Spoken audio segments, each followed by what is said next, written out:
Hi friends, இன்றைக்கி நித்திஷ்கா சமையலில் கடலை பருப்பு இட்லி பொடி அரைக்க போகிறோம். வாங்க பார்க்கலாம். வானல் சூடாயிடுச்சு, எண்ணெய் ஊற்றிக்கலாம். எண்ணெய் சூடாயிடுச்சு, காஞ்ச மிளகா சேர்த்துக்கலாம்.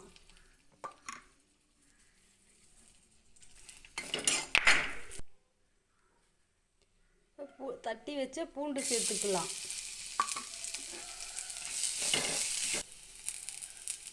மிளகு சேர்த்துக்கலாம்.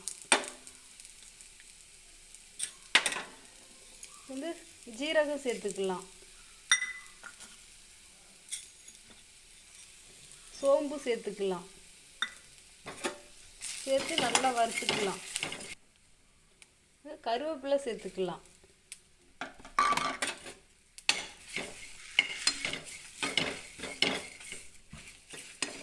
நல்லா வறுத்து எடுத்தாச்சு, ஒரு பிளேட்டுக்கு மாற்றிக்கலாம்.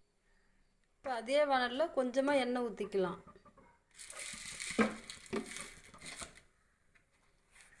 இப்போ கடலை பருப்பை சேர்த்து வறுத்து எடுத்துக்கலாம்.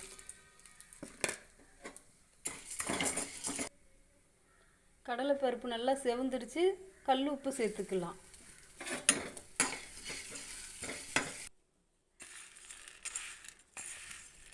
நல்லா ஆறிடுச்சு. இப்போ பெருங்காயம் சேர்த்து அரைச்சி எடுத்துடலாம். நம்ம கடலை பருப்பு இட்லி பொடி ரெடி ஆகிடுச்சு ஃப்ரெண்ட்ஸ். நீங்களும் இதுமாரி செஞ்சு பாருங்கள். ஓகே, பாய்.